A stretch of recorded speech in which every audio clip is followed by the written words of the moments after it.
Allahu Akbar. Okey. Bismillahirrahmanirrahim. Assalamualaikum warahmatullahi wabarakatuh. Alhamdulillahi rabbil alamin wa bihi nasta'inu ala umuri dunya waddin. Wassalatu wassalamu al-atammani al-akmalani ala khairi khalqillahi ajma'in Muhammad ibn Abdullah salawatullahi wa salamuhu alaihi wa ala alihi wa ashabihi wa man sara ala nahjihi wastanna bisunnatihi wahtada bihadihi ila yaumiddin, amma ba'd.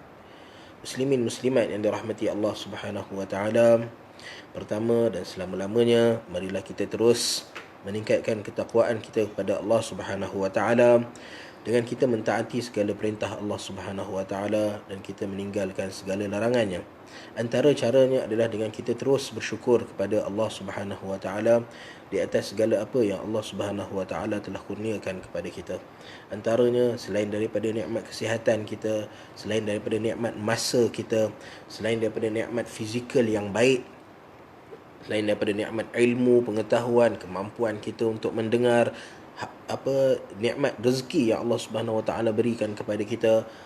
Kita berada sekarang dalam satu suasana yang mana Allah Subhanahu wa taala anugerahkan kepada kita. Allah anugerahkan kepada kita, iaitu suasana dalam satu musim kebaikan yang tiap-tiap tahun kita dapat. Tiap-tiap tahun kita dapat, dan tiap-tiap kali kita masuk dengan azam dan semangat. Lalu Allah Subhanahu wa taala bila berikan kita peluang-peluang seperti ini, Allah Subhanahu wa taala nak kamu igtanim. Allah Taala nak kita usaha sedaya upaya kita untuk memaksimumkan apa yang Allah Subhanahu wa taala beri kepada kita. Allah Subhanahu wa taala sediakan kita amal-amal yang sikit dapat pahala yang banyak. Allah Subhanahu wa taala sediakan kepada kita ganjaran-ganjaran yang hebat. Allah Subhanahu wa taala sediakan kita dalam bulan ini sampai satu masa yang paling tinggi kemuncaknya nanti, Allah Subhanahu wa taala beri kepada kita satu malam, yang mana malam ini, ibadah kita di malam ini, segala perbuatan kita di malam ini menyamai dengan pahala 1000 bulan. Itu satu nikmat dan anugerah daripada Allah Subhanahu wa taala, yang mana Allah Subhanahu wa taala hanya minta daripada kita untuk kita bersyukur kepada Allah Subhanahu wa taala. Dan hari ini insya-Allah kita akan bersama dengan satu surah yang ada kaitan tentang nikmat Allah Subhanahu wa taala yang Allah Subhanahu wa taala berikan kepada kita. Baik muslimin muslimat yang dirahmati Allah Subhanahu wa taala, hari ini kita akan bersama-sama berkongsi tentang surah Al-Kautsar. Okey. Surah Al-Kautsar adalah surah yang paling pendek sekali dalam Al-Quran. Tak jumpa dah lah surah yang lagi pendek daripada surah Al-Kautsar. Surah yang mempunyai 3 ayat, dan ayat dia 1.5 baris je. Maknanya kalau kita nak mula menghafal Al-Quran, kalau kita tak ada basic ataupun tak pernah lagi menghafal Al-Quran, maka boleh mula dengan surah Al-Kautsar, antara surah yang paling pendek. Tetapi yang paling penting dalam ayat-ayat Al-Quran keseluruhannya adalah surah Al-Fatihah. Kerana la salata liman lam yaqra bi Fatihatil Kitab.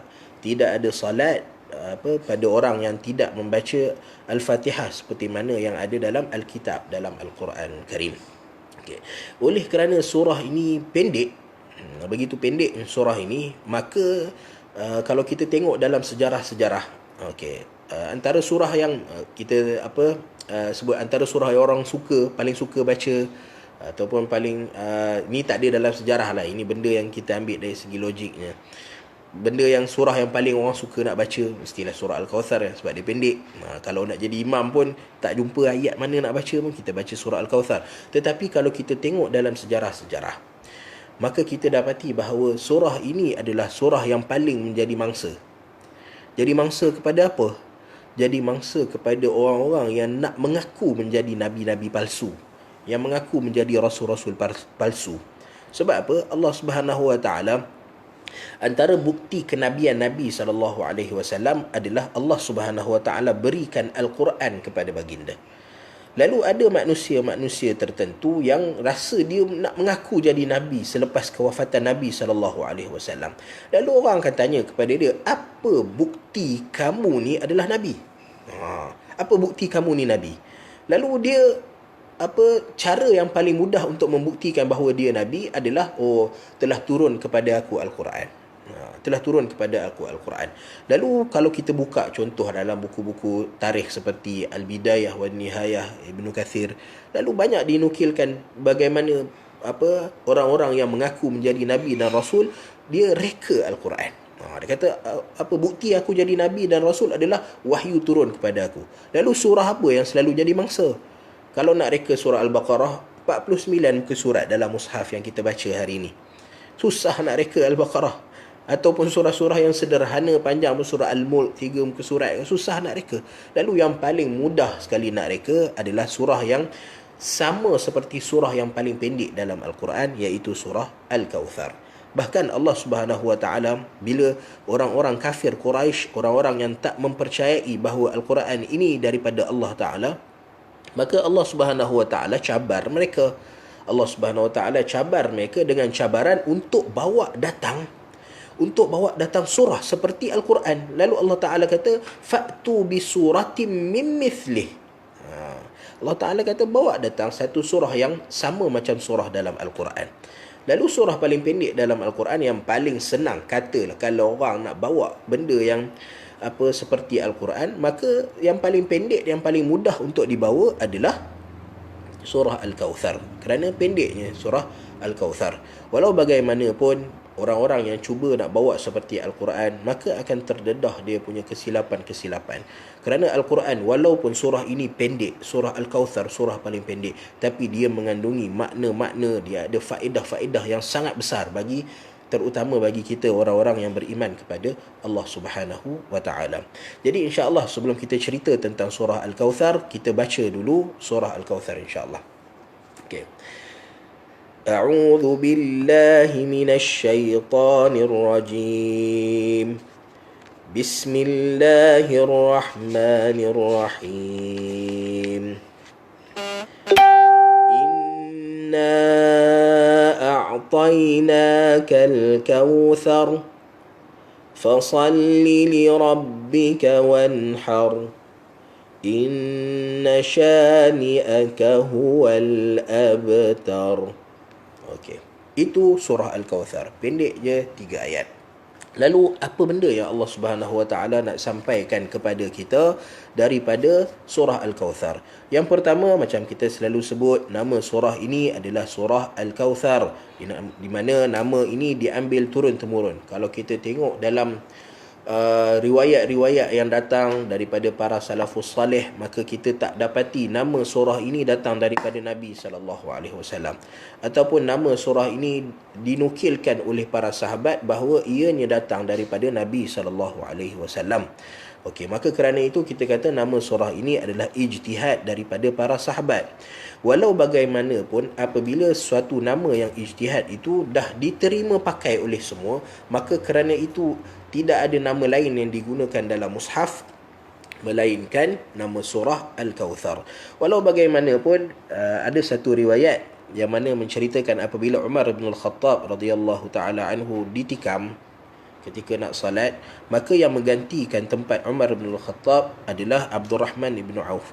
Abdurrahman bin Auf, bila Abdurrahman bin Auf salat, maka Abdurrahman bin Auf, antara surah yang dibaca ketika mana beliau menggantikan Umar bin Khattab adalah surah Inna A'tainakal Kawthar. Nama surah ni disebut oleh perawi tersebut, nama dia Amr bin Maimun kalau tak salah, menceritakan tentang nama surah ini adalah surah Inna A'tainakal Kawthar. Lalu kita tahu bahawa nama yang masyhur atau disepakati oleh penulis-penulis mushaf adalah Al-Kawthar. Walau bagaimanapun, ada di kalangan para salaf, mereka mengenali surah ini dengan nama Inna A'tainakal Kawthar. Apa makna Al-Kawthar? Al-Kawthar, mungkin kalau kita tengok daripada asal perkataan dia, ada kaf, tha dan ra.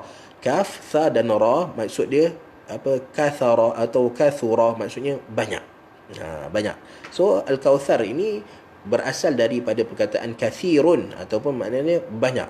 Di mana orang-orang Arab, kalau mereka nak menceritakan tentang sesuatu yang banyak, maka mereka akan gunakan wazan seperti kauthar ataupun faw'al. Contoh macam orang yang banyak buat benda-benda sunat, Dipanggil sunat kan naflun, benda-benda yang tatawwu', benda yang buat dengan kerelaan hati sendiri, sukarela. Maka naflun. Dan kalau orang yang banyak sangat buat benda-benda sukarelawan ni, dia panggil naufal. Pernah dengar orang nama Naufal? So kautsar berasal daripada kathir, banyak. Okey. So apa yang banyaknya? Kita kena tengok isi kandungan Al-Quranul Karim. Lalu daripada surah ini, biasanya kalau kita sebut tentang surah Al-Quran, maka orang terutama dalam bulan Ramadan ni, bila orang nak baca Al-Quran, orang tak nak baca saja-saja, tapi orang baca kerana nak rebut pahala dia. Walaupun sebenarnya kalam Allah Subhanahu Wa Taala ni dia bukan ikut musim, ikut waktu, tapi bila datang musim, dan ini satu benda yang kita nak kongsikan. Kadang-kadang ada orang dia pandang dia pandang serong sikit. Kita tengok orang tak datang solat berjemaah masa Ramadan, kita kata apa ni, bulan Ramadan ni baru nak datang solat jemaah, waktu lain tak nak datang. Kita tengok orang baca Al-Quran mula dalam bulan Ramadan, kita pun kata apa baca Al-Quran start dalam bulan Ramadan, musim-musim lain pun kena baca Al-Quran. So kita kata antara benda yang mendatangkan semangat kepada kita, ataupun benda-benda yang boleh menyebabkan kita memperbaharui iman kita, adalah apabila datangnya musim-musim kebaikan. Kita tak sambut musim-musim kebaikan ni, tapi bila dia datang, kita boleh memperbaharui azam kita. Kadang-kadang bila mula tahun baru, katalah 1 Januari, kita tak sambut. Bahkan bulan Januari, Februari, Mac, April ni semua adalah bulan-bulan dewa-dewa Rom. Mana kita nak sambut? So bahkan haram untuk kita sambut perayaan dewa-dewa Rom ni. Tapi bila permulaan ni datang, maka kita kadang-kadang kita tanya, oh kita ada azam baru. Mula 1 Muharram, kita ada azam baru. Masuk bulan haji, masuk bulan Ramadan, dia mendatangkan semangat kepada kita. Lalu bila kita tengok orang-orang ada semangat, kita jangan downkan semangat mereka. Kita jangan potong dia orang punya, dia dah datang. Mungkin itu turning point dia, tapi bila dia datang tiba-tiba kita cantas dia. Lalu apa akan jadi kepada dia selepas tu? So kita tak tahu. Lalu bila orang datang, walaupun datang dalam bulan Ramadan je, datang dalam musim-musim tertentu je, solat hari raya je ke dia datang solat berjemaah, kita tetap bagi semangat pada dia, agar kita berharap pada Allah Subhanahu Wa Taala itu permulaan bagi dia untuk dia terus istiqamah dengan agama Allah Subhanahu Wa Taala.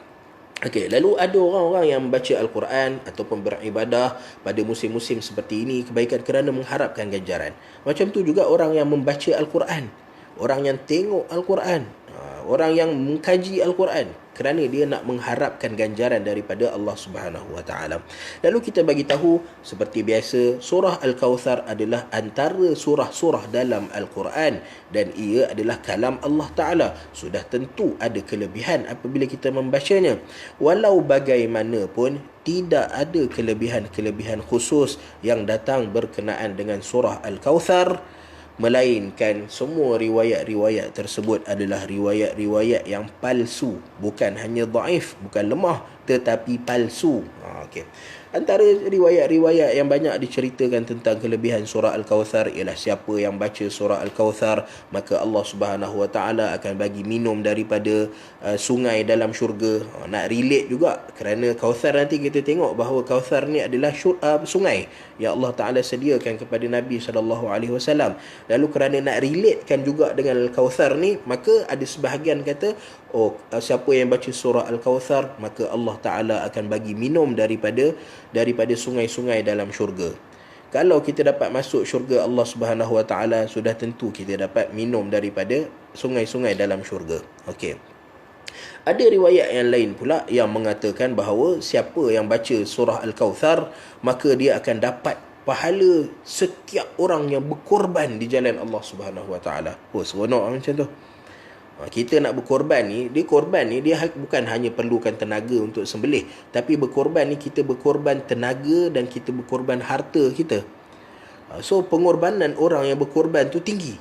Lalu bila datang riwayat-riwayat yang kita agak melampau sikit seperti ini, contoh macam tadi kita sebut, siapa yang baca surah Al-Kautsar, dia akan dapat pahala sebanyak orang yang berkorban di jalan Allah Subhanahu Wa Taala. Lalu kita kata, bila kita tengok fadilat yang terlalu melampau, maka kita tanpa kita tengok pada sanad pun kita boleh pasti bahawa ini adalah satu rekaan. terhadap Nabi SAW. Lalu kita kata dalam surah Al-Kawthar, walaupun intipati dia adalah suatu yang agung, yang hebat, tetapi tidak ada riwayat-riwayat yang datang yang sahih yang menceritakan tentang kelebihan surah Al-Kawthar. Adapun tentang sebab turunnya surah Al-Kawthar ini, maka ia diambil daripada penghujung surah, apabila ada sebahagian manusia yang mengatakan bahawa Nabi SAW abtar. Surah ini adalah surah Makkiyah, iaitu turun sebelum hijrah Nabi SAW ke Madinah Al-Munawwarah. Lalu ketika mana Nabi duduk bersama dengan orang-orang kafir Quraisy di Makkah Al-Mukarramah, lalu mereka ni sentiasa cari jalan untuk bagaimana nak menghentikan dakwah Nabi SAW. Sama ada dengan menikam ataupun ta'an pada agama, pada isi kandungan risalah yang dibawa oleh Nabi SAW. Sama ada mereka hentam dekat benda tu, dekat risalah Nabi SAW, ataupun mereka serang peribadi Nabi SAW sendiri. Lalu mereka ada yang mengatakan bahawa Al-Quran ini bukan daripada Nabi, tapi ia bukan daripada Allah Ta'ala, tapi ia daripada karangan Nabi SAW dan dibantu oleh ahli kitab dalam nak menceritakan tentang kisah-kisah yang berlaku pada umat-umat terdahulu.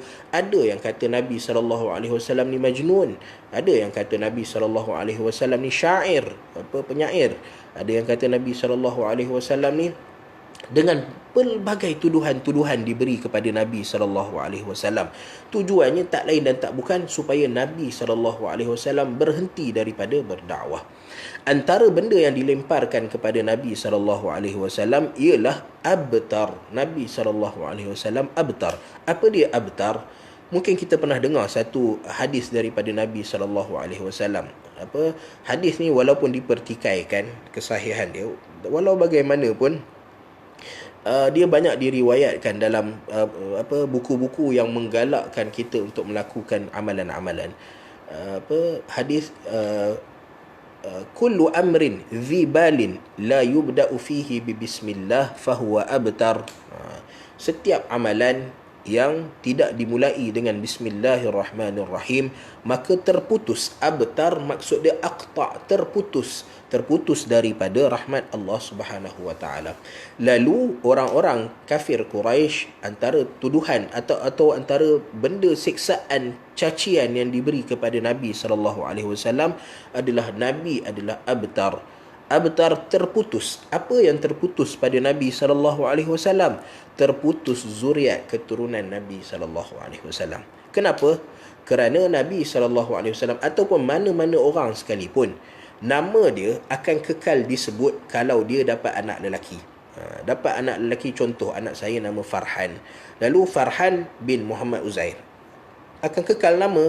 Begitu juga kalau Farhan ni dia dapat anak lelaki, kata nama dia Faris contohnya, Faris bin Farhan bin Muhammad Uzair, nama kita tetap kekal selagi mana kita ada zuriat keturunan lelaki. Tetapi kalau zuriat kita perempuan, contoh anak saya Ulia perempuan, dapat dia dengan kita nama masih ada, Ulia binti Muhammad Uzair contohnya. Tapi kalau dia dapat anak perempuan, adakah nama kita masih lekat lagi? Tak, nama kita dah tak terlekat. Itu kalau dapat cucu. Tapi kalau anak lelaki kita tak beranak pun, anak lelaki kita tak memberi zuriat, maka itu lebih aula untuk dijadikan abtar. Terputus nama zuriat keturunan, orang tak akan ingat nama kita lagi. Lalu antara tuduhan, antara cacian atau antara benda yang nak downkan Nabi SAW yang disebutkan oleh orang kafir Quraisy adalah mereka panggil Nabi SAW sebagai abtar kerana anak-anak lelaki Nabi SAW semua meninggal dunia ketika Nabi masih kecil. Lalu sudah tentu nama Nabi SAW dalam zuriat keturunan manusia takkan ada yang sampai bin Muhammad, tak ada. Sebab terputus zuriat keturunan Nabi SAW dari sebelah lelaki. Okey.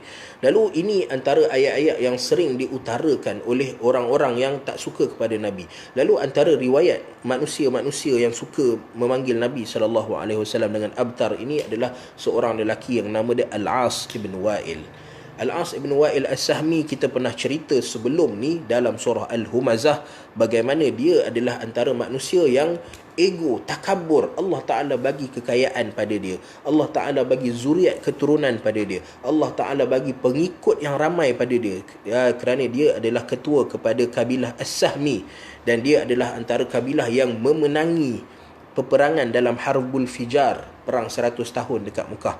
Harbul Fijar yang beratus tahun, bukan kita tak tahu berapa lama berlakunya Harbul Fijar, tapi Harbul Fijar ni siapa yang menang maka dia hebat. Lalu antara orang yang menang adalah kabilah As-Sahmi, yang mana ketika itu dipimpin oleh Al-As ibn Wa'il As-Sahmi. Oleh kerana dia ada segala kelebihan pada manusia, benda yang kita nampak, ada darjat keturunan, ada kekayaan, ada pengikut yang ramai, ada kehebatan dalam bahasa Arab, semua ada, ilmu semua ada pada dia, Al-As ibn Wa'il. Lalu walau bagaimanapun malangnya Al-As ibn Wa'il ini, dia gunakan kelebihan yang Allah Ta'ala bagi pada dia ni untuk dia pandang rendah pada orang. Semua orang dipanggil dengan gelaran-gelaran hamba, dengan gelaran-gelaran yang tak elok. Hatta bila dia jumpa Nabi SAW, antara riwayat yang datang dia jumpa dengan Nabi, dia baru bercakap berselisih dengan Nabi SAW bila kita masuk dalam Mekah. Zaman dulu, hatta sekarang pun kalau kita pusing keliling Masjidil Haram, maka kita dapati ada pintu-pintu tertentu kan, ada pintu dan ada nama. So pintu dan nama ni apa sebenarnya? Okey, pintu dan nama dekat sekitar Masjidil Haram ini adalah pintu nama kabilah-kabilah, di mana setiap kabilah ni dia akan masuk melalui pintu dia. Sebab mereka ni, orang Arab ni, dia ada sistem kabilah. Lalu sistem kabilah ni, setiap kabilah nak tunjukkan dia hebat, dia tak perlukan kepada kabilah yang lain, dia tak perlukan pada bantuan orang yang lain. Lalu hatta dalam nak masuk ke kawasan Masjidil Haram pun, nak masuk ke Kaabah tu pun, mereka buat pintu khas untuk mereka. Pintu khas untuk mereka. Maka ada kabilah tertentu, kabilah Bani Hashim ada pintu dia, kabilah Makhzum ada pintu dia. Setiap kabilah tu ada pintu-pintu dia masing-masing. Lalu antara kabilah yang ada pintu adalah kabilah Bani Saham As-Sahmi. Okey, lalu kabilah Bani Saham, pada satu ketika Nabi SAW masuk dan berselisih dengan Al-As ibn Wa'il As-Sahmi ni dekat pintu. Lalu bercakap macam biasa. Al-As ibn Wa'il ni antara manusia yang paling engkar, yang paling memusuhi Nabi SAW. Tapi Nabi sentiasa cari peluang untuk bagaimana nak ajak orang ke Islam. Lalu Al-As bin Wa'il bercakap dengan Nabi SAW, dan orang-orang Arab, orang-orang kafir Quraisy lain semua tengok je. Lalu setelah selesai dia berbicara dengan Nabi SAW, lalu dia, orang-orang ni tanya, kamu bercakap dengan siapa tadi? Lalu dia kata, aku bercakap dengan Zakal Abtar. Aku bercakap dengan lelaki yang tak ada zuriat keturunan lah tu. Dia bercakap dengan penghinaan kepada Nabi SAW. Dan bukan hanya dalam Mekah sahaja. Ada riwayat lain-lain bagaimana apabila dia tahu ada orang yang datang dan orang ni memusuhi Nabi SAW, lalu dia akan sebut benda yang sama pada orang tu. Antara orang yang datang ke Makkah Al-Mukarramah dan dia menghina Nabi SAW depan orang tu adalah Ka'ab bin Al-Ashraf. Ka'ab bin Al-Ashraf ni adalah antara pemimpin-pemimpin Yahudi dekat Madinah Al-Munawwarah. Hatta sampai sekarang pun Allah Ta'ala nak tunjukkan nak tinggalkan kesan peninggalan Ka'ab bin Al-Ashraf, supaya orang tahu betapa dahsyatnya manusia yang nama dia Ka'ab bin Al-Ashraf, di mana Nabi SAW tak pernah perintahkan ada orang pergi bunuh Umar bin Al-Khattab, nak tebas kepala orang kafir kufur pada Allah Subhanahu Wa Taala pun Nabi SAW kata jangan. Nak tebas kepala Abdullah bin Ubay bin Salul pun Nabi kata jangan bunuh. Nabi tak suruh Nabi tak pernah suruh para sahabat pergi bunuh orang. Tapi kerana dahsyatnya orang yang bernama Ka'ab bin Al-Ashraf ni, maka Nabi SAW sebut man li Ka'ab bin Al-Ashraf. Siapa yang nak tolong pergi bunuh Ka'ab bin Al-Ashraf ni? Kerana dahsyatnya mulut Ka'ab bin Al-Ashraf. Ka'ab bin Al-Ashraf ni dia jadi pemimpin Yahudi kerana dia pandai petah berbicara. Lalu Al-As ibn Wa'il apabila tahu tentang kedatangan Ka'ab bin Al-Ashraf, lalu dia datang pada Ka'ab bin Al-Ashraf, lalu dia bagi tahu kepada Ka'ab bin Al-Ashraf, wahai Ka'ab bin Al-Ashraf, kamu tengok ni dekat bersama dengan kami ni ada seorang lelaki yang abtar, dia panggil abtar. Adakah kalau kamu nak pilih, sebab Ka'ab bin Ashraf ni datang daripada luar, dan Ka'ab bin Ashraf ni pun ahli kitab, yang mana ahli kitab dia tahu tentang Nabi SAW. Lalu Al-As bin Wa'il tanya pada Ka'ab bin Al-Ashraf, "Wahai Ka'ab, kamu rasa siapa yang lagi baik? Kami ni ke yang ada zuriat keturunan yang bawa nama kami ni, ataupun dia Al-Mubtir yang yang tak ada zuriat keturunan, yang terputus zuriat keturunan dia, siapa lagi baik?" Lalu Ka'ab bin Al-Ashraf ni pada waktu tu lagi dia dah menzahirkan kebenciannya kepada Nabi SAW. Walaupun dia tahu dia Yahudi, dan dia orang Yahudi ni datang ke Madinah Al-Munawwarah bukan saja-saja datang.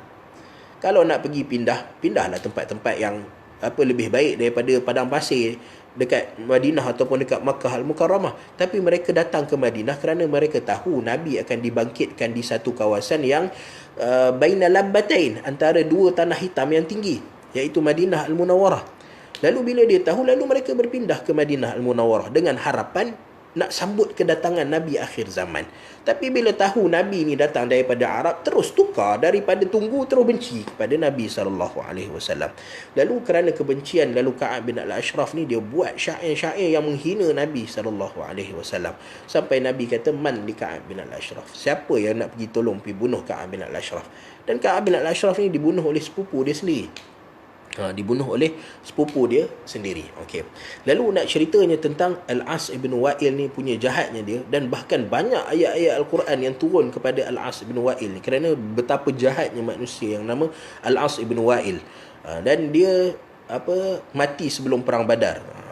Kalau dia punya jahat tu boleh kata setaraf Abu Jahal. Kalau Nabi SAW sebut Abu Jahal ni Fir'aun hadhil ummah, maka Al-As ibn Wa'il ni adalah Haman, dia punya menteri kanan dia. Punya jahatnya Al-As ibn Wa'il. Lalu tapi Al-As ibn Wa'il ni dia tak sempat dengan dalam perang Badar. Kalau tak, dia akan tengok kebinasaan orang-orang kafir Quraisy dalam perang Badar. Dia mati pada tahun 1 Hijrah, dia mati jatuh daripada kuda. Itu Al-As ibn Wa'il yang datang cerita bahawa dia sebut Nabi SAW abtar. Ini satu penghinaan kepada Nabi SAW. Okey. Lalu kita tengok apa yang Allah Subhanahu Wa Taala sebutkan kepada orang-orang yang menghina Nabi SAW. Man istahza'a bin Nabi SAW, walaupun pada fizikal Nabi SAW. Sebab kadang-kadang ada orang ingat, tak apa kita kutuk fizikal Nabi SAW, sebab Nabi bawa risalah yang tak boleh kita caci, kita cemarkan adalah risalah Nabi SAW. Ada pun peribadi Nabi, maka kita boleh fizikal Nabi SAW, maka kerana Nabi manusia, maka kita boleh cakap apa saja. Lalu Allah Subhanahu Wa Taala nak bagi tahu itu adalah penghinaan kepada Nabi. Bahkan dalam surah An-Najm, Allah Subhanahu Wa Taala dah bagi tahu secara jelas, in huwa illa wahyun yuha. Allah Ta'ala kata Nabi itu keseluruhannya adalah wahyu daripada Allah Subhanahu Wa Ta'ala. Lalu Allah Ta'ala nak bagi tahu, walaupun penghinaan secara fizikal tak berkaitan dengan risalah, tetapi itu adalah penghinaan kepada Nabi SAW. Okay, lalu Allah Subhanahu Wa Ta'ala sebut dalam ayat yang pertama, inna a'tayna kal kautsar. Allah Subhanahu Wa Ta'ala sebut inna ini adalah lafaz takkid. In, kita sebut dah itu inna, maksudnya Allah Subhanahu Wa Taala sebut secara pasti, dan untuk memastikan lagi bahawa benda ini betul-betul terjadi, maka Allah Taala kata inna a'tainaka, kami telah beri. Kalau siapa yang belajar bahasa Arab, maka dia tahu a'taina adalah fi'il madhi, past tense. Kenapa Allah Ta'ala sebut? Allah Ta'ala tengah turunkan Al-Quran kepada Nabi SAW, dan sepatutnya Allah Ta'ala kata inna nu'tika. Sebab kita bila kita nak bagi pada orang, kita sebut aku beri pada kamu, inna nu'tika. Tapi Allah Ta'ala sebut inna a'tainaka, kami telah beri kepada kamu. Nak tunjukkan bahawa Allah Ta'ala telah menetapkan bahawa Allah Ta'ala akan beri sesuatu yang nama dia Al-Kautsar ini kepada Nabi SAW sebelum Allah Ta'ala cipta langit dan bumi lagi. Kerana Allah Subhanahu Wa Ta'ala dah tulis maqadir al-khalq, takdir-takdir manusia ni Allah Subhanahu Wa Ta'ala dah tulis sebelum Allah Subhanahu Wa Ta'ala cipta langit dan bumi lagi. Okey. Lalu kemudian Allah Subhanahu Wa Ta'ala kata inna a'tainaka al-kautsar. Lalu Allah Subhanahu Wa Ta'ala kata kami beri kepada kamu wahai Muhammad sesuatu yang nama dia Al-Kautsar. Lalu apa dia Al-Kautsar? kita sebut dari segi bahasa tadi, Al-Kautsar dari perkataan kathir. Maksudnya Allah Ta'ala beri kepada Nabi SAW benda yang sangat banyak. Walau bagaimanapun kita sebut dah hari itu, mana-mana perkataan dalam bahasa Arab kita kena pandang dari 3 sudut. Satu, dari segi syaraknya, itu yang first kali. Yang kedua, dari segi bahasanya. Dan yang ketiga, dari segi penggunaan masyarakat pada ketika itu. Biasanya bahasa dan masyarakat ni sama. Penggunaan dari segi bahasa dan penggunaan dalam uruf masyarakat adalah benda yang sama. Maknanya kalau kita kata Kautsar, orang tahu, oh Kautsar ini maksud dia banyak-banyak. Tetapi dari segi syarak ada makna lain, dan kita kena utamakan makna ni dalam kita nak tafsirkan Al-Quranul Karim. Apa dia Al-Kautsar ini? Maka Nabi SAW pada satu ketika, Anas bin Malik radhiyallahu taala anhu meriwayatkan bahawa beliau tengah duduk dengan Nabi SAW. Bukan beliau je, ramai. Baina nahnu julusun, atau ketika mana satu ketika kami tengah duduk bersama dengan Nabi SAW. Idh aghfa ighfa'atun, ataupun idh aghfa ighfa'atan. Dan Nabi SAW pada waktu itu seakan-akan tidur. Aghfa ni maksud dia tidur, tapi tidur yang ringan. Aghfa, dia ringan, nampak macam tidur. Orang yang tengok Nabi SAW, orang rasa, oh Nabi tengah tidur. Tapi tiba-tiba Nabi rafa'a ra'sahu mutabassima. Tiba-tiba Nabi SAW angkat kepala Nabi SAW dalam keadaan senyum. Lalu sahabat-sahabat pelik lah, tengah tidur tiba-tiba bangun senyum. Kita pun kadang-kadang kita tengok orang tidur senyum, kita pun dah pelik kan. Ni tidur-tidur bangun senyum. Lalu sahabat tanya kepada Nabi SAW, kerana para sahabat ni tahu mimpi Nabi SAW adalah wahyu. Lalu ada kemungkinan ada wahyu datang kepada Nabi SAW.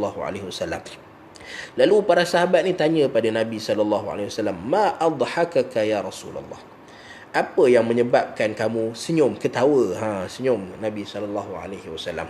Lalu kata Nabi SAW, unzilat alayya anifan suratun, telah turun kepada aku baru sekejap ni satu surah. Dan Nabi SAW gembira. Apa surah dia? Inilah surah dia. Inna a'tainakal kautsar fasalli li rabbika wanhar inna syani'aka huwal abtar. Okey, Nabi baca surah ini dan kemudian Nabi tanya kepada para sahabat, atadruna mal kautsar? Kamu tahu tak al-kautsar itu apa? Kata Nabi SAW.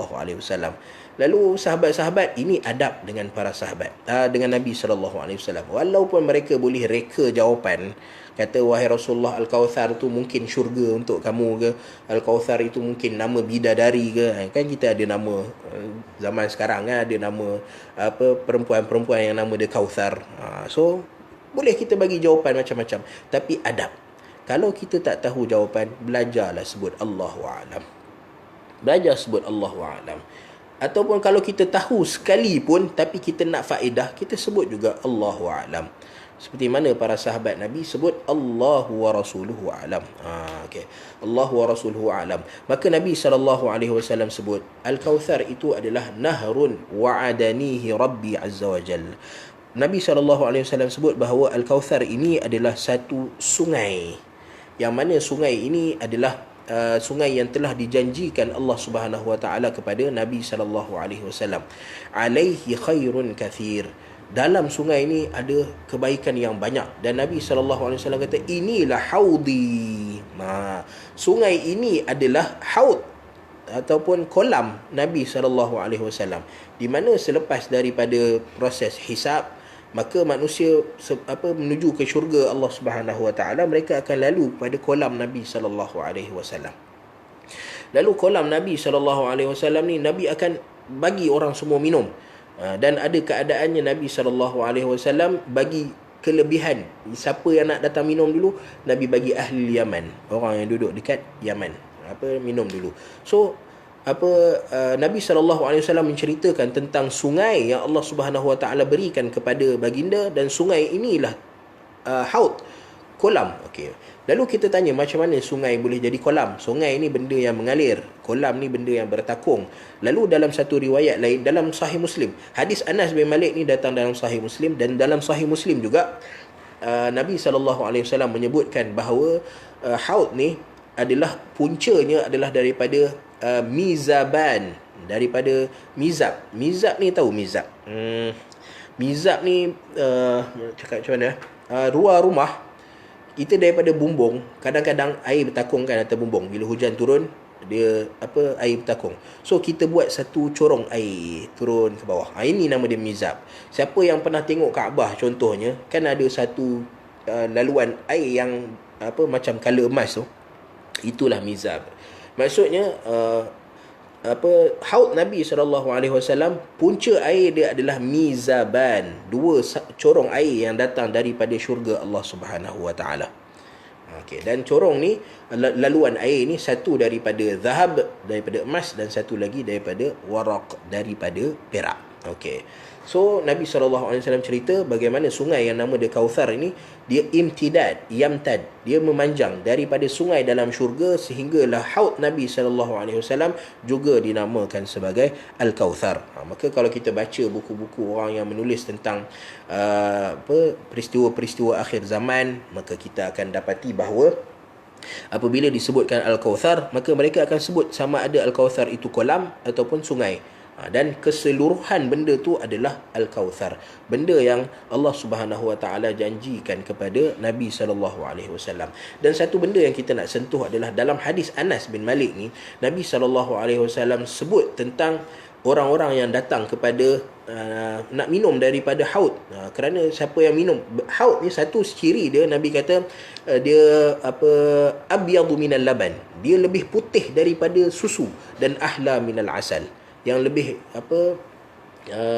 lebih manis daripada madu. Dan siapa yang minum daripada haud Nabi SAW, la yazma'u ba'dahu abada, dia tak akan hilang, dia tak akan ada rasa haus selama-lamanya. Siapa yang minum daripada kolam Nabi SAW.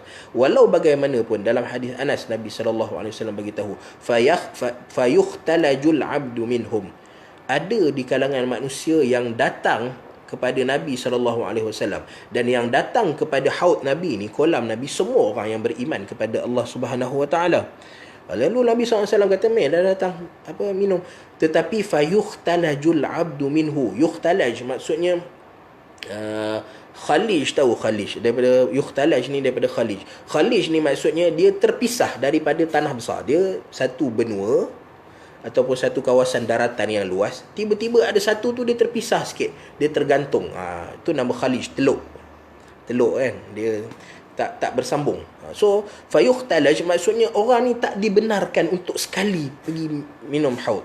Lalu Nabi SAW kata, ya Rab, ummati, wahai Tuhan, ini umat aku, kata Nabi SAW. Kenapa mereka tak dapat minum sedangkan mereka beriman kepada Allah Ta'ala, dan mereka adalah umat aku, kata Nabi SAW. Lalu Allah Subhanahu Wa Ta'ala kata, fa innaka la tadri madza ahdathu ba'dak. Walaupun mereka umat kamu, wahai Muhammad, tapi kamu tak tahu apa yang telah mereka buat ataupun benda yang mereka reka cipta selepas kamu. Madza ahdathu ba'dak.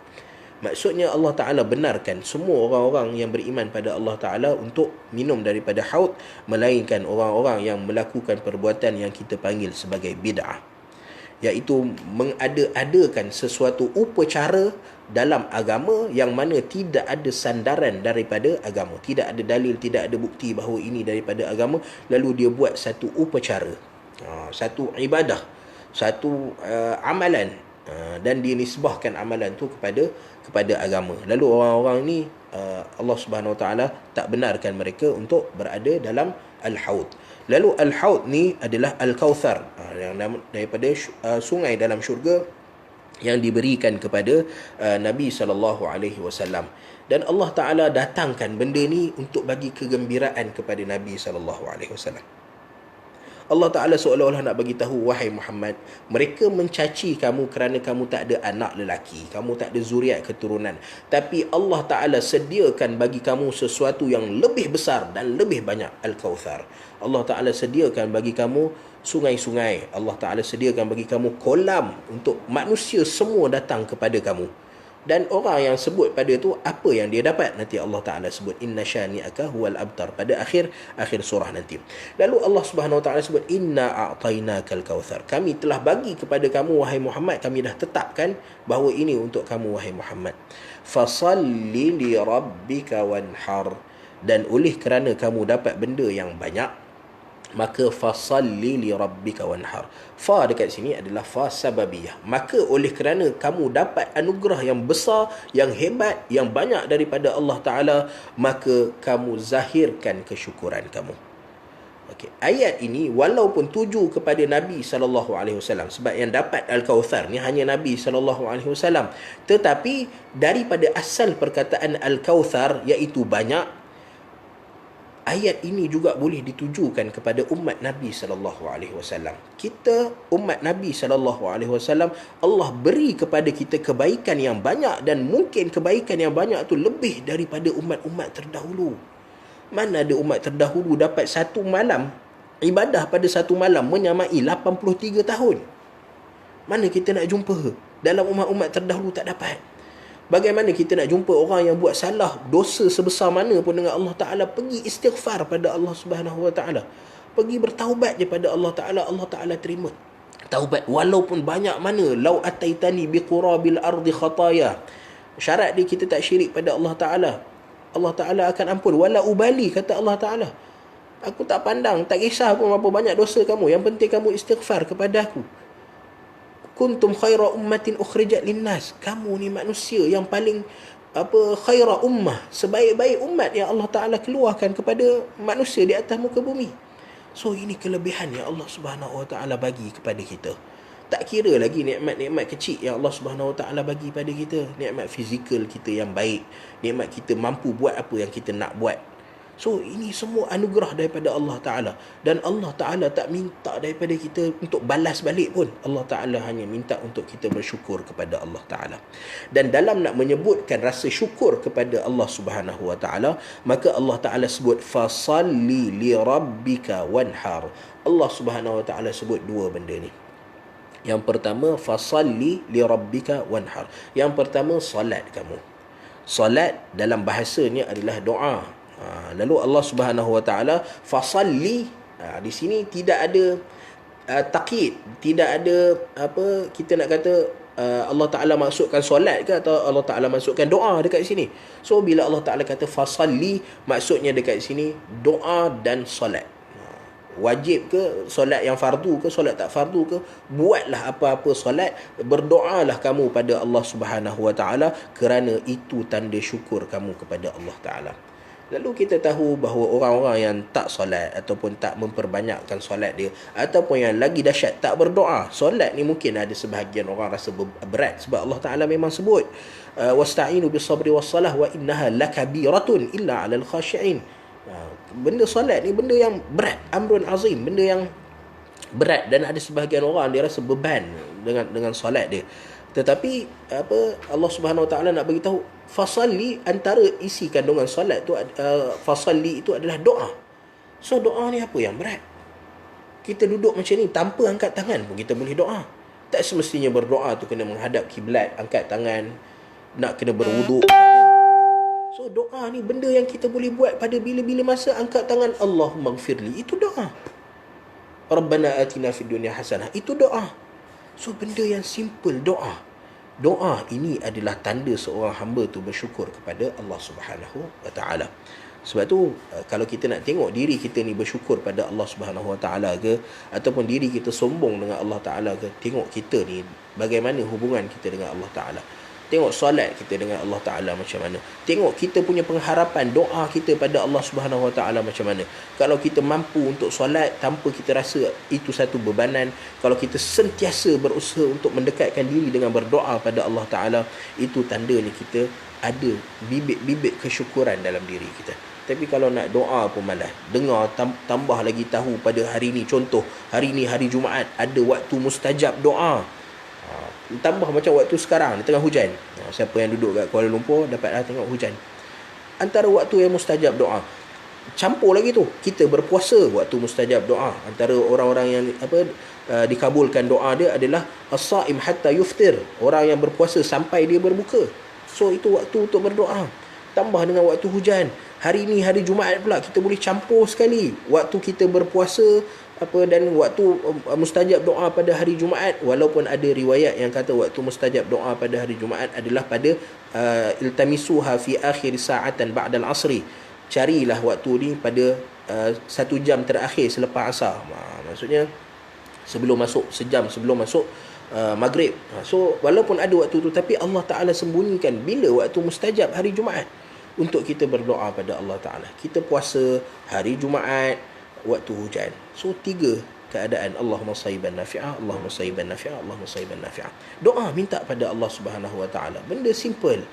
Doa kalau susah sangat nak doa, Rabbana atina fid dunya hasanah. Ini doa yang paling banyak sekali Nabi SAW baca kalau ikut hadis Anas bin Malik radhiyallahu ta'ala an. Anas bin Malik adalah khadim Rasulullah, orang yang sentiasa bersama dengan Nabi SAW. Dan Anas bin Malik kata doa yang paling banyak Nabi SAW baca adalah Rabbana atina fid dunya hasanah wa fil akhirati hasanah wa qina adzabannar. Ini doa yang paling banyak. So mungkin solat tu tak ramai orang yang mampu untuk solat, nak qiyamul lail ke, nak solat sunat ke. Tapi untuk berdoa kita tak ada alasan untuk kita tak berdoa, kerana doa tu sangat mudah. Sebaik-baiknya ya angkat tangan, tapi kalau tak angkat tangan pun dia boleh jadi doa. Kerana pengharapan kita pada Allah Subhanahu Wa Taala. Dan kemudian Allah Subhanahu Wa Taala sebut antara cara nak bersyukur pada Allah Taala juga adalah dengan wanhar, pergi sembelih binatang. Pergi sembelih binatang. Nahar adalah dzabah, sembelih. Kita sembelih binatang adalah tanda kita syukur pada Allah Subhanahu Wa Taala. Sebab tu Allah Ta'ala namakan perbuatan kita menyembelih binatang adalah qurban. Taqarrub, benda yang kita buat untuk mendekatkan diri pada Allah Subhanahu Wa Taala. Kerana dalam banyak-banyak benda yang kita boleh buat untuk menunjukkan rasa syukur pada Allah Ta'ala, maka Allah Ta'ala pilih untuk qurban, untuk zabihah, untuk penyembelihan. Ini adalah antara benda yang paling dari kategori amal. Kalau kita nak tunjukkan rasa syukur pada Allah Ta'ala, maka yang paling tinggi adalah salat, kemudian datang penyembelihan binatang. Lalu bila kita tahu sembelih binatang ni adalah tanda rasa syukur, lalu kita kena ubah persepsi kita terhadap amal yang kita buat dalam musim haji. Dalam musim haji kan ada haji-haji yang bila kita buat kita kena bayar dam. Kita kena bayar dam. Lalu kita pun rasa, dam ni adalah denda. Maksudnya haji ni haji yang ada masalah sebab kena bayar dam. Tapi sebenarnya dam itu adalah satu ibadah tambahan. Dia bukan denda. Dia satu ibadah tambahan. Yang mana kalau kita buat benda tu, lagilah menzahirkan kesyukuran kita pada Allah Subhanahu Wa Ta'ala. Okay, so kalau kita ada peluang, kita ada rezeki yang lebih, maka selain kita banyakkan doa pada Allah Ta'ala, maka sembelihlah binatang. Dan bila kita sembelih binatang ni, maksudnya kita sembelih untuk bagi orang makan. Bukan saja-saja sembelih lepas tu biar. Itu matlamat penyembelihan tu tak tercapai. So bila kita sembelih binatang, maka berilah pada orang untuk sama ada beri daging dia ke ataupun masakkan dan bagi orang makan. Lalu Allah Subhanahu Wa Taala dalam ayat fasalli li rabbika wanhar, Allah Taala nak tunjukkan bahawa kamu kalau nak melafazkan rasa syukur, nak menunjukkan rasa berterima kasih, boleh dengan hati, boleh dengan mulut cakap, ya Allah aku berterima kasih kepada kamu, ya Allah alhamdulillah segala puji bagi engkau ya Allah. Tapi Allah Taala nak ajar pada kita sebaik-baik cara untuk menunjukkan rasa syukur pada Allah Ta'ala adalah dengan ibadah-ibadah fizikal yang orang nampak. Doa, sembelih, semua benda-benda yang bila kita tengok, orang ni sedang menunjukkan rasa syukur kepada Allah Subhanahu Wa Ta'ala. Begitu juga dalam ayat yang sama, tengok Allah Subhanahu Wa Ta'ala menggabungkan tunjuk rasa syukur tu dengan amal pada diri sendiri dan amal untuk kebaikan orang. Bukan untuk orang, tapi untuk kebaikan orang. Di mana fasalli, solat, doa tu adalah untuk manfaat diri sendiri. Kita doa, walaupun kita boleh doa untuk orang lain, tapi biasa orang berdoa, dia doa untuk kebaikan diri dia dulu, fokus pada diri dia dulu. Allah Ta'ala jauhkan dia daripada azab api neraka, Allah Ta'ala jauhkan dia daripada melakukan dosa, Allah Ta'ala buka jalan untuk ke syurga. Dia doa untuk diri dia dulu, kemudian baru doa untuk orang lain. So manfaat doa ni asalnya adalah untuk diri dia sendiri. Manfaat solat tu adalah untuk diri dia sendiri, sebab kita tak boleh solat untuk orang lain. Kalau solat pun, solat jenazah tu pun solat kerana Allah Subhanahu Wa Ta'ala. ta'abudan, kita buat kerana perintah Allah Subhanahu wa taala. So solat adalah amalan untuk manfaat diri kita. Tetapi az-zabhu, manfaat dia pada siapa? Siapa yang dapat makan? Mungkin kalau kita ni jenis makan seorang makan lah. Tapi biasanya ibadah korban, maka ada peruntukan-peruntukan untuk fakir miskin, untuk peruntukan-peruntukan untuk orang lain. Lalu Allah Ta'ala menggabungkan, tengok, sebaik-baik cara untuk kamu menunjukkan rasa syukur adalah dengan amalan. Dan sebaik-baik amalan yang kamu buat untuk tunjukkan rasa syukur ialah gabungan antara amalan yang memberi manfaat pada diri kamu sendiri dan amalan yang memberi manfaat kepada orang lain. Di mana bila kita sembelih binatang, orang lain dapat rasa. Orang yang tak pernah tengok kambing, tiba-tiba kerana kita sembelih binatang lalu dapat makan kambing. Ada orang yang tak pernah rasa daging sepanjang hidup dia, lalu kerana kita sembelih lembu, dia dapat rasa daging. So manfaat dia balik pada orang lain. Antara sebab lain Allah Subhanahu wa taala sebutkan fasalli li rabbika wanhar. Solat dan penyembelihan adalah kerana dua ibadah ini adalah ibadah yang biasa terjadi syirik pada dia. Kalau kita tengok orang-orang yang melakukan syirik pada Allah Subhanahu wa taala, maka syirik mereka kebanyakannya tertumpu pada dua. Satu, pada doa mereka, pengharapan mereka. Mereka meminta pada selain Allah Subhanahu wa taala. Kalau tengok perbuatan mereka, sujud ke apa yang mereka buat sebenarnya, mereka sedang memberikan pengharapan. Kerana mereka sedang mengharapkan sesuatu. Mereka sedang meminta pertolongan daripada selain Allah Subhanahu wa taala. Lalu Allah Taala nak bagi tahu bahawa solat kamu pastikan ia ikhlas kerana Allah Subhanahu wa taala. Doa kamu pastikan doa kamu kepada Allah Taala, kerana Allah Ta'ala dan kepada Allah Subhanahu wa taala. Ada orang yang buat kerana Allah Ta'ala, tapi dia buat dia minta daripada orang tertentu. So benda permintaan daripada orang tertentu ni adalah satu bentuk syirik. Tambah lagi kalau orang tu tak mampu nak tolong. Kalau kata dia minta bantuan, tolong angkat meja ke apa ke, benda yang manusia mampu buat dan manusia tu hidup, maka tak ada masalah. Tapi kalau dia minta benda yang manusia tak mampu nak buat, dia pergi kat, contoh orang datang kat saya ke, kata ustaz, tolong doa saya masuk, tolong bagi saya syurga, tolong bagi saya syafaat ke.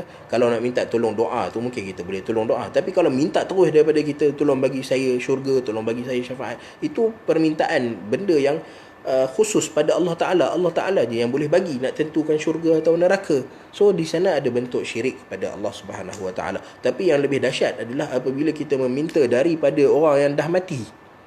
Kalau dalam hidup tu paling-paling kita boleh nasihat ataupun kita boleh kata tak apa, saya tolong minta pada Allah Ta'ala lah. Tapi kalau daripada orang mati kita minta, kita tak tahu dia tu untuk selamatkan diri dia dalam kubur pun kita tak tahu, tiba-tiba kita nak minta bantuan daripada dia. Itu adalah satu bentuk kesyirikan kepada Allah Subhanahu wa taala. Lalu kerana tu Allah Taala sebutkan tentang fasalli, solat kamu, doa kamu pastikan ia kerana Allah Subhanahu wa taala. Begitu juga dalam wanhar, ada orang yang mengaku dia beriman kepada Allah Subhanahu wa taala, tapi kadang-kadang dia sembelih kerana semangat hutan, dia sembelih kerana orang-orang tertentu, dia sembelih kerana sebab-sebab tertentu. Kan ada gabungan-gabungan benda-benda yang kita sembelih kerana selain Allah Subhanahu wa taala. Lalu Allah Subhanahu wa taala kata di sini akan berlaku syirik. Bahkan Allah Subhanahu wa taala haramkan untuk kita makan benda yang wama uhilla li ghairillah bih, wama uhilla bihi li ghairillah atau wama uhilla li ghairillah bih. Apa yang disembelih kerana selain Allah Subhanahu wa taala, benda-benda inilah yang Allah Subhanahu wa taala haramkan kepada kita. Dan tengok Allah Subhanahu wa taala dengan gabungannya fasalli li rabbika wanhar, berapa banyak perkara yang Allah Subhanahu wa taala sebutkan tentang intipati benda yang ada dalam fasalli li rabbika wanhar. Dan pada akhirnya Allah Subhanahu wa taala sebut inna syani'aka huwal abtar. Allah Ta'ala bagi tahu, setelah Allah Ta'ala sebut, wahai Nabi, kami bagi kepada kamu benda yang banyak. Wahai umat Nabi SAW, kami beri kepada kamu benda yang banyak. Dan kerana banyaknya nikmat yang aku bagi pada kamu, kata Allah Subhanahu Wa Ta'ala, maka tunjukkanlah rasa syukur kepada aku dan jangan syirikkan aku, kata Allah Subhanahu Wa Ta'ala. Dan pada akhirnya, kenapa Allah Ta'ala nak cerita kebaikan yang banyak ni? Kerana nak bagi tahu, wahai Rasulullah, inna syani'aka huwal abtar. Sesungguhnya syani', Orang-orang yang mengeji kamu, orang-orang yang mencaci kamu, menghina kamu kerana kamu tak ada zuriat keturunan lelaki, sebenarnya mereka lah al-abtar. Okey. Sebab apa? Sebab asal kepada al-abtar ini adalah nama kita tak disebut. Tak disebut, macam sebut tadi, Faris bin Farhan bin Uzair. Faris dapat anak lelaki pun katalah apa, Farid bin Faris bin Farhan bin Uzair. Dia tetap akan ada nama kita. So yang jadi abtar tu adalah nama kita tak disebut. Tapi tengok bagaimana Allah Subhanahu Wa Taala kata, inna syani'aka huwal abtar. Orang yang mengeji kamu lah yang sebenarnya abtar, yang nama dia takkan disebut. Siapa pernah dengar nama Al-As bin Wa'il? Siapa pernah dengar? Famous ke tak? Dalam banyak-banyak orang kafir yang lawan Nabi SAW, jarang kita dengar nama Al-As bin Wa'il. Anak dia kita selalu dengar. Tengok, anak dia lagi famous daripada bapa dia. Anak dia Amr bin Al-As radhiyallahu ta'ala anhu, sahabat Nabi SAW, Amr bin Al-As. Tapi bapa dia Al-As bin Wa'il yang taraf dia sama macam menteri kanan Fir'aun. Abu Jahal tu jahat, tapi Al-As bin Wa'il tak ada orang yang tahu tentang Al-As bin Wa'il. Sampailah kita baca surah Al-Kawthar, barulah kita dengar nama Al-As bin Wa'il. Dan begitu juga Allah Subhanahu Wa Taala nak bagi tahu, okey, kalaulah dalam situasi seperti ini, Al-As bin Wa'il walaupun anak zuriat keturunan dia ramai, ada Amr bin Al-As, tapi orang tak kenal Al-As tu, orang tak kenal siapa Al-As bin Wa'il sampai orang menceritakan tentang sejarah. Lalu kita nak bagi tahu juga, sama juga macam orang yang menghina ajaran Nabi sallallahu alaihi wasallam. Ini cerita orang yang hina fizikal ataupun benda yang tak ada kaitan dengan syariat. Cerita tentang Nabi SAW tak ada anak zuriat keturunan, kita orang tu caci Nabi, Allah Ta'ala dah kata nama orang tu dah tak ada dalam lipatan sejarah. Mereka lah yang al-abtar. Itu dalam bab-bab keduniaan. Kalaulah ada orang yang menghina Nabi SAW dalam risalah yang disampaikan oleh Nabi SAW, rasa-rasanya dia akan ada ke dalam lipatan sejarah? Orang tak akan kenal dia dalam lipatan sejarah. Tengok umat-umat Nabi SAW, nama-nama yang terkenal daripada zaman sahabat sampai sekarang, nama siapa yang terkenal? Semua nama-nama orang yang ikut sunnah Nabi SAW. Nama-nama Imam Abu Hanifah, Imam Malik bin Anas, Imam Asy-Syafi'i, Imam Ahmad bin Hanbal. Sedangkan pada zaman mereka munculnya golongan-golongan Khawarij, Mu'tazilah, Jahmiyah, semua muncul pada waktu yang sama. Lebih kurang dengan imam empat mazhab. Tapi siapa yang kenal siapa tokoh Khawarij? Siapa yang kenal siapa tokoh Mu'tazilah? Wasil bin Atta, siapa kenal? Siapa kenal Jaham bin Safwan? Siapa kenal Ja'd bin Dirham? Tak ada orang kenal mereka ni semua. Padahal mereka ni adalah tokoh-tokoh yang membina mazhab-mazhab yang merosakkan Islam. Tapi nama mereka tenggelam. Sebab apa? Sebab kerana mereka menghina dan merendahkan sunnah Nabi SAW. Mereka memilih, walaupun Allah Ta'ala bagi peluang mereka untuk beriman pada Allah Subhanahu Wa Ta'ala, tapi mereka memilih untuk pergi kepada selain daripada Al-Quran, selain daripada sunnah Nabi SAW. Jangan cerita tentang mereka. Pada zaman Nabi SAW sendiri pun munculnya golongan munafik. Kita tahu nama munafik, tapi siapa kenal nama tokoh munafik? Walladhi tawalla kibrahu minhum. Allah Ta'ala cerita tentang tokoh besar dia, VVIP dalam munafik ni. Tak ada orang kenal. Tak ada orang kenal. Kita sebut Abdullah bin Ubay bin Salul. Kalau kita tengok orang yang menjatuhkan kerajaan Uthman bin Affan adalah Abdullah bin Sabah al-Yahudi daripada Yaman. Siapa kenal dia? Tak ada orang kenal nama dia. Tapi nama Uthman bin Affan kekal dalam sejarah. Orang yang membawa sunnah Nabi SAW sepanjang zaman. Kita tak kenal nama orang-orang yang tak membawa sunnah Nabi SAW. Walaupun dia dimusuhi Syekhul Islam Ibn Taymiyah, kena musuh, tapi nama dia terkenal, disimpan dalam sejarah zaman. Walaupun ramai orang musuh dengan dia. Sebab apa? Sebab dia mempertahankan sunnah Nabi SAW. Anak-anak murid dia Al-Zahabi, Ibn Kathir, Ibn Abdul Hadi Al-Maqdisi. So anak-anak murid dia mempertahankan. So kita tengok nama-nama yang sampai pada kita ni. Kenapa nama ni tersimpan? Daripada jutaan, kita ada ratusan ribu, jutaan tokoh-tokoh ataupun cendekiawan-cendekiawan Islam. Tapi kenapa nama mereka yang naik, nama orang lain tak naik? Kerana mereka ni mempertahankan ajaran Nabi SAW. Sedangkan orang yang lawan sunnah Nabi SAW, nama dia akan hilang di tenggelam zaman. Kita tengok pun dekat Malaysia sendiri pun, nama-nama siapa yang naik? Semua orang-orang yang mempertahankan agama Allah Subhanahu Wa Taala, yang mempertahankan sunnah Nabi sallallahu alaihi wasallam. Orang dah lupa dah. Mungkin orang kenal kita, nak bercerita, kita kenal apa, bila kita sebut Rasul Kahar, orang kenal. Ayah Pin, orang kenal. Tapi adakah dia menjadi sebutan masyarakat? Tak ada. Nama dia hilang. Nama Ayah Pin pun siapa? Kita famous dengan Ayah Pin, kita famous dengan Rasul Kahar. Nama dia siapa? Berbanding dengan nama tokoh-tokoh tokoh-tokoh yang membawa sunnah Nabi sallallahu alaihi wasallam, yang membawa ajaran Islam yang sebenar, tengok nama mereka kekal dalam sejarah zaman. Lalu siapa sahaja yang menghina Nabi sallallahu alaihi wasallam secara fizikalnya, maka Allah Subhanahu wa taala putuskan. Tapi siapa yang hina Nabi sallallahu alaihi wasallam dari segi agama, bukan hanya nama mereka tak disebut, tapi nama mereka akan dicela sepanjang zaman. So sama-sama kita tengok, kita pilih Allah Subhanahu Wa Taala. Macam kita sebut sekarang, dulu mungkin kita kata macam mana kita nak tahu sunnah Nabi sallallahu alaihi wasallam, susah nak pergi cari ustaz, mungkin ustaz tu jauh, buku tu susah nak dapatkan. Tapi sekarang ni hujung jari, Google, hujung jari kita boleh tekan je. Dalam bahasa Melayu boleh, dalam bahasa Inggeris boleh, dalam bahasa Arab pun boleh, dalam apa bahasa pun dia boleh keluar. So kita dah tak ada alasan dah untuk kita tak tahu apa itu sunnah Nabi, apa ajaran yang dibawa oleh Nabi sallallahu alaihi wasallam. Yang tinggal hanyalah tepuk dada kita, tanya iman kita pada Allah Subhanahu wa taala. Surah yang pendek ni, inna a'tainakal kautsar fasalli li rabbika wanhar inna syani'aka huwal abtar. Walaupun dia surah yang pendek, tapi kalau kita menghayati intipati apa yang Allah Subhanahu Wa Taala nak sampaikan, nescaya kita akan jadi orang-orang yang bersyukur pada Allah Subhanahu Wa Taala. Orang-orang yang yang keduanya, orang-orang yang akan mencari apa dia sebenarnya ajaran yang diberi oleh Allah Subhanahu Wa Taala dan dibawa oleh Nabi sallallahu alaihi wasallam. Lalu insya-Allah rasanya cukup perkongsian kita pada hari ini, sebab tengok ramai bila berpuasa ni, dia punya semangat dia lain macam sikit kan. So kepenatan dia pun lain macam sikit. Okay, so sama-sama kita tengok diri kita. Allah Ta'ala dah bagi peluang kita yang dahulunya sebelum masuk Ramadan, kita doa minta pada Allah Ta'ala, Allahumma ballighna Ramadan, Allahumma ballighna Ramadan, sampaikan kami pada bulan Ramadan.